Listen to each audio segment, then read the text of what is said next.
Hey everyone, hope everybody's doing good. I wanted to highlight in this video the importance of listening to recordings. And as I was thinking about making this video, I realized there's a lot of things to talk about, really important bullet points to get to. So I wrote down some ideas here that I'm going to refer to. And this is an area that I think can easily be overlooked as an important part or an important aspect of developing ourselves as jazz musicians or musicians in general. But jazz being so complicated and with its rich history, it's really important that we learn what the good recordings are. What are the great recordings? And that's one of the things I want to try to do on my channel here is provide people with the knowledge about recordings and which recordings to listen to. I have made some videos. I'm sure some of you have seen them, but for those that haven't, I have made some videos on my channel where I recommend recordings. I made a my top 20 favorite jazz recordings video, and I also did a 20 recordings to start a jazz collection video. And some of these recordings I'm going to talk about here are in some of those other videos, but I wanted to just go ahead and lay out some thoughts here that I think can be helpful. So, learning what the great recordings are. One of the things that I find difficult in teaching my private students is I'll recommend a recording and they'll say they'll check it out and then they don't check it out, and then I can't talk about that recording in the lesson because there's no reference point. And then it usually just doesn't go anywhere. And they tend to just want to listen to the recordings that they're personally drawn to without having any kind of guide about what the great recordings are. And of course, you can do that. I mean, that's one way to go. It's just if you are interested in getting to the really great stuff, then I think it's really important to take the advice of experienced jazz musicians. And that was a huge thing that I got studying at Berklee College of Music, was learning about all that. And so I'm going to talk about some of that. But really, really important. And along with learning what the great recordings are, it's really important to understand the musicians that are on the recordings, learning about not just the featured soloist or soloists, but also the bass players and the drummers and the piano players, and learning about all the musicians that are on the recordings, because you start learning about how, for instance, Ron Carter plays, and you can start making connections. So he's on this recording, he's also on that recording, and I'm hearing some similarities there and connecting the dots in that way. And then this musician played with that musician a lot, and you start understanding how they created a certain kind of jazz together and how they played together. And so it's really important to learn about the musicians, all of the musicians that are on the recordings. And it can be good to look up the musicians, look up who Paul Chambers is and when he lived and all that kind of stuff.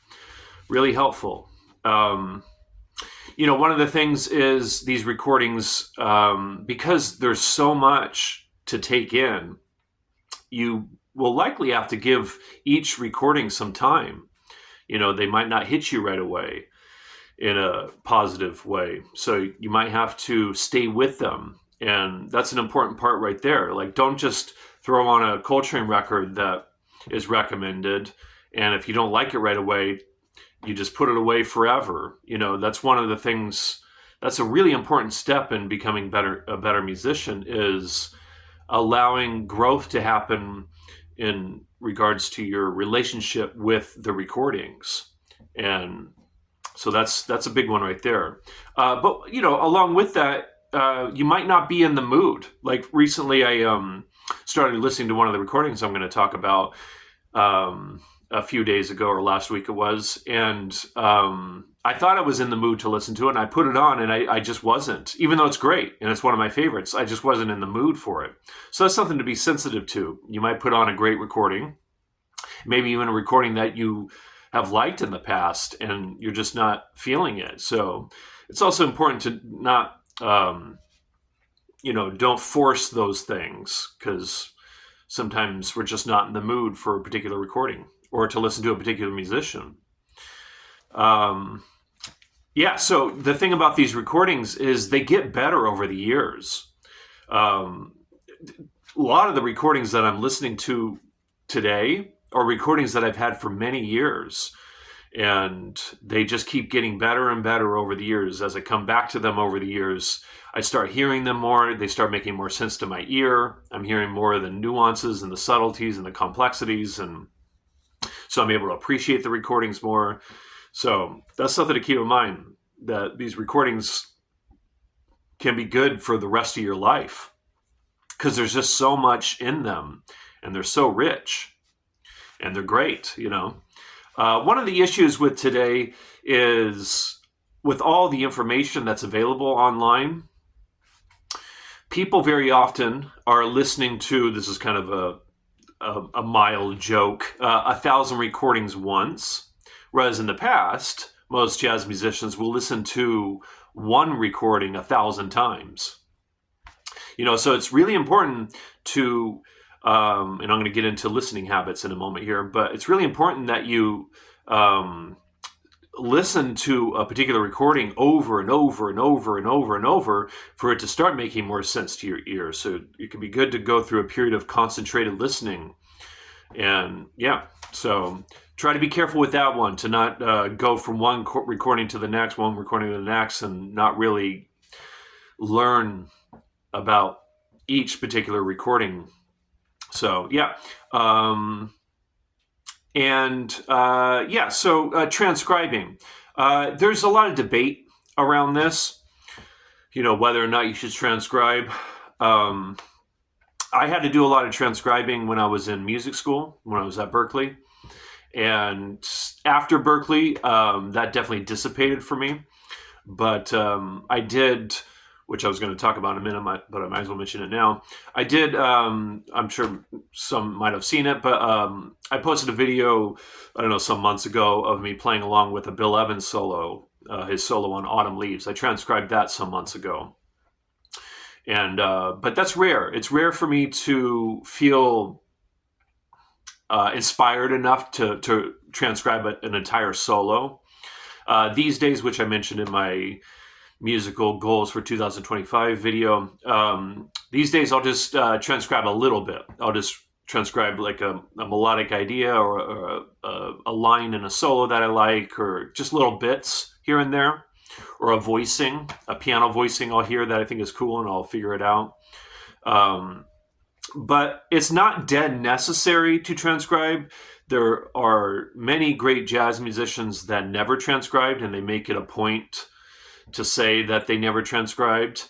But all of them did a lot of listening. There's no debate about what this video is about listening to recordings. No one disputes that or debates this.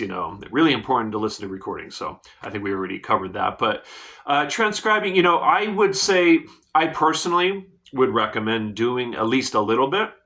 Like Jim Hall talked about, he transcribed a couple Charlie Christian solos in his early development. And that was pretty much it for him.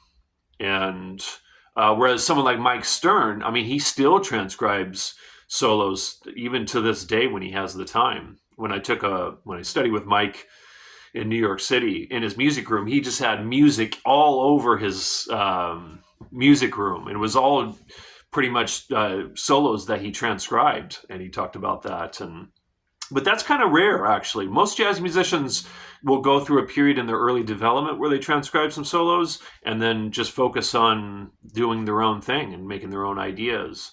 So we all kind of have to figure out for ourselves how far we want to go with the whole thing. But transcribing can certainly be very helpful to develop your ears and to get a sense of what it's like to play along with, what does it feel like to solo like John Coltrane?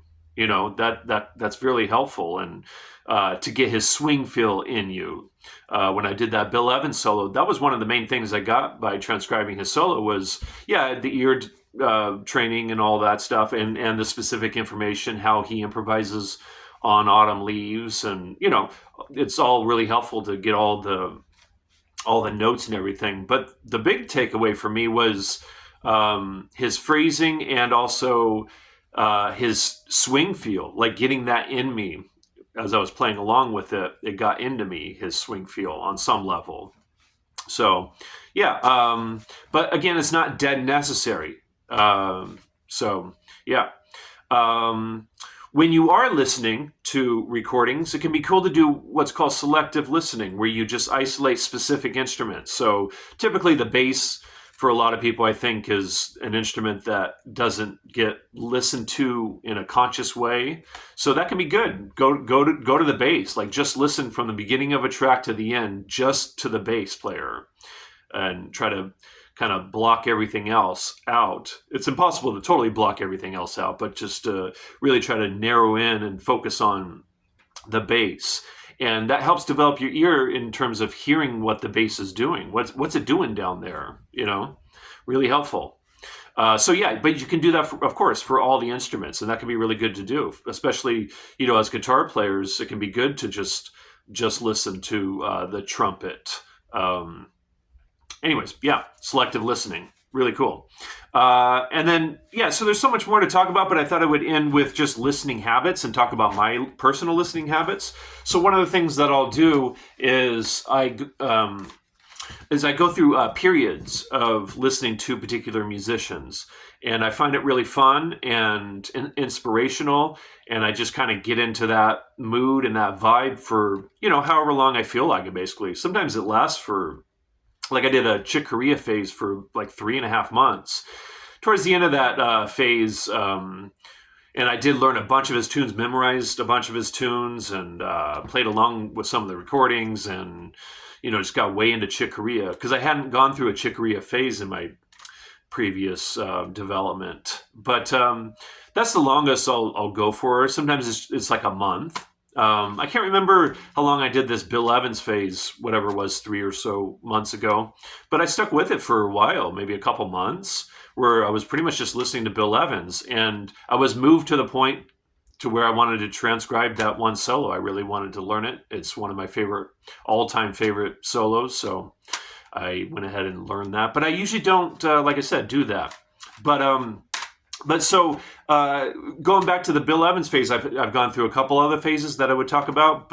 And since I talked about great recordings, even though I have talked about some of these in previous videos, I thought I would mention them, because these are since the Bill Evans phase, the recordings that I like the most from the musicians that I've stuck with. And so, yeah, Bill Evans' Portrait in Jazz. I love this recording very much. And then his record, Everybody Digs Bill Evans. When I first got to Berklee, I think it was the second solo that I had to transcribe. My private guitar teacher, Bruce Bartlett, had me transcribe the first track on this, Minority. And I think I just did one chorus of Bill Evans' solo on Minority, but this is a great recording. And then his recording, Explorations. Yeah, so really great recordings by Bill Evans. And after Bill Evans, I went through a heavy Joe Henderson phase. And with Joe Henderson, I have, and even to this day, I've been practicing some of his 16th note lines. I mentioned that in a previous video. And so I did do that. And I've gone through periods where I've learned tons of Joe Henderson's tunes. And so that's a lot of what I'll do is when I go through these phases, I'll learn the musicians. I'll learn their tunes. But here's a handful of Joe Henderson recordings that are my favorites by him. One is Our Thing, In and Out, his record Page One, Power to the People. A lot of great jazz musicians cite this as their favorite Joe Henderson recording. And then Mode for Joe. Really like this one a lot. I've talked about this in a previous video, but this is a large ensemble, 7-piece band. And when I compare this to Coltrane's Blue Train, which is another large ensemble recording, there's actually a couple musicians on this that are on the Blue Train recording. A lot of people cite Blue Train as one of the greatest jazz recordings of all time. It is, but I like this one more personally. And then I talked about this as well, but after Joe Henderson, I went through this Hank Mobley phase that I recently just got out of. And yeah, so these recordings by Hank Mobley, I would highly recommend. Straight No Filter. I learned about this recording from the great piano player Brad Mehldau. Roll Call, I actually got this recently when I was going through the Hank Mobley phase, and this is really good. Roll Call. And then I think this is his masterpiece. A lot of people do. Some people think of this as his version of Sonny Rollins' Saxophone Colossus or John Coltrane's Giant Steps. It's a really great recording. Everything is just to the T. Soul Station. Yeah, beautiful recording. Yeah. And the thing about all those recordings I just mentioned, all of the musicians that are on all these recordings are world-class, some of the greatest musicians ever. So, it's just good musical nutrition to take in the stuff. And then I just started this a few days ago. I've been going through a Miles Davis Coltrane phase. So the recordings that they did together. And I mentioned this before, but this is one of my favorites by them. Miles is working.